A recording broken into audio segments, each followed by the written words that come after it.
Hi.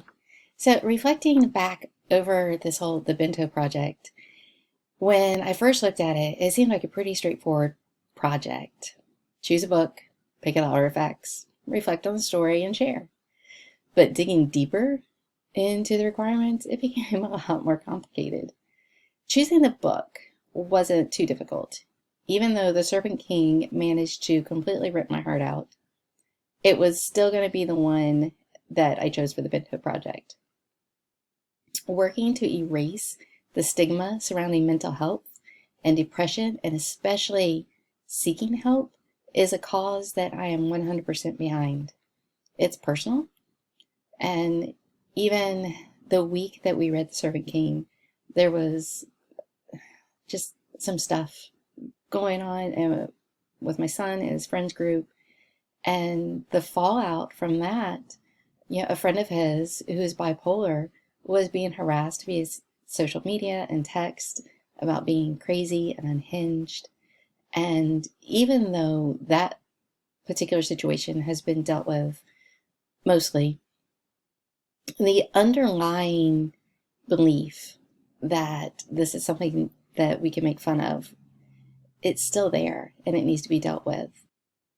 One of the things that we've continued to discuss with young adult novels and these stories that we've been reading is their ability to help build empathy and understanding of people different than us and things going on that we don't necessarily understand that are different. And it's my belief that these young people, the young readers reading these stories, they are the ones destined to lead the charge towards change. Change in how we view mental illness, change in equality, and that makes books like The Serpent King that much more important. And our jobs as librarians that much more important as well, because we're in the position to advocate for these books and for the young people who read them. And utilizing social media and creating images like the BookBento is just one of the many ways we can meet readers where they're at. The BookBento, it's a striking snapshot that hopefully will entice the viewer to dig deeper and check out the book. Choosing the artifacts to represent this book, it wasn't as simple as I initially thought it would be. I knew I wanted to include the guitar because music is like a river running through the entire narrative.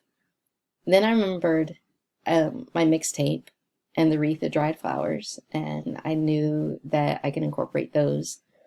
I wanted to include something to symbolize Dill's future, but I didn't want it to be a spoiler.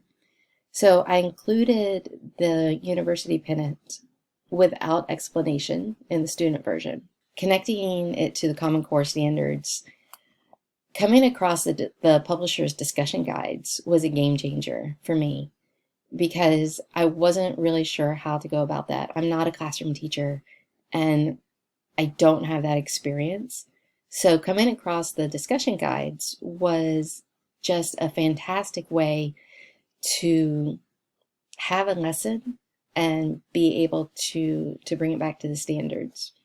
As far as incorporating a project like this in the future, in future lessons, I think it would be a fantastic choice to offer for a book report or book review, like following summer reading or something like that.